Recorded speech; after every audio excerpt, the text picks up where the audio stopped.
We are on to the next amazing color mix palette by Sherwin.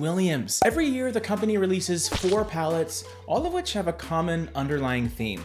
This year, the color mix forecast has been titled Terra, which has 4 separate palettes for 4 very different types of people, I would say. We've already looked at Biome, which was the first color palette, so if you haven't seen that one yet, I'll leave it here and down there for you to check out. So what's lore all about? Well, the word itself relates to traditions passed down from generation to generation, usually through talking, and the color palette follows this as well. The tagline of the whole palette is our wellspring of inspiration. And what they're saying here, I think, is it's always nice to be inspired creatively from our past. And I'm talking way in the past, not like a few years ago, because we're so over a few years ago, right? Those ancient Egyptians, though, they used some pretty intense pigments, you know. Yes, there was also a lot of sand around, beautiful beigey sand, but you also have what Sherwin describes as ancient reds, powdery pastels, and a bevy of bejeweled tones. I think we have a pretty exciting color palette to talk about today, because while there are a couple of beige gray colors off the top,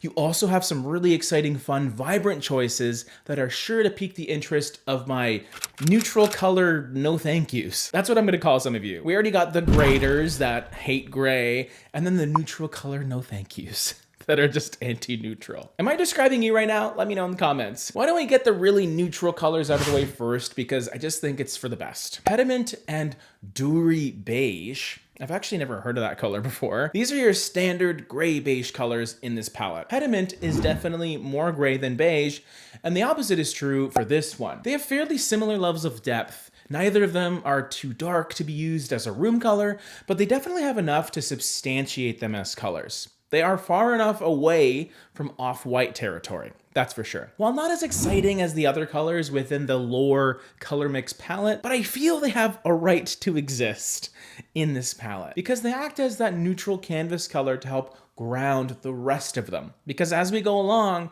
you'll see more and more color being injected in, which is pretty exciting. So the next whole group of colors all have a similarity in that they contain some form of red undertone of varying strengths.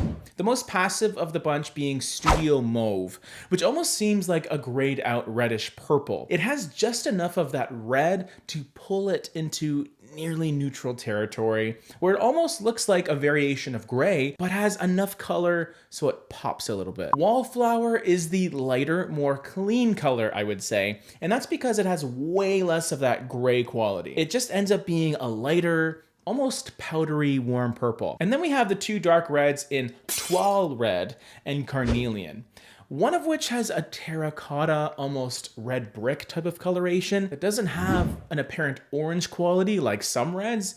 And then Carnelian, it's actually much darker than the gemstone it was named after.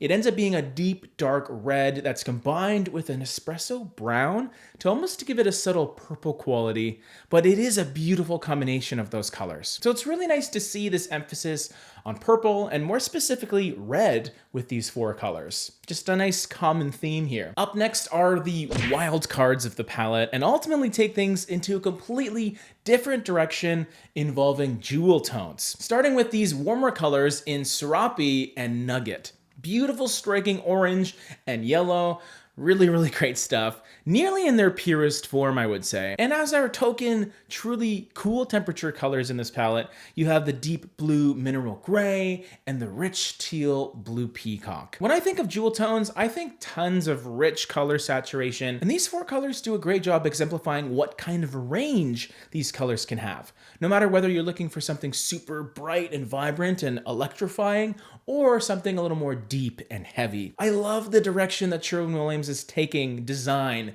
For even more color palettes, you can check them out right over here. I just love the color mix forecast.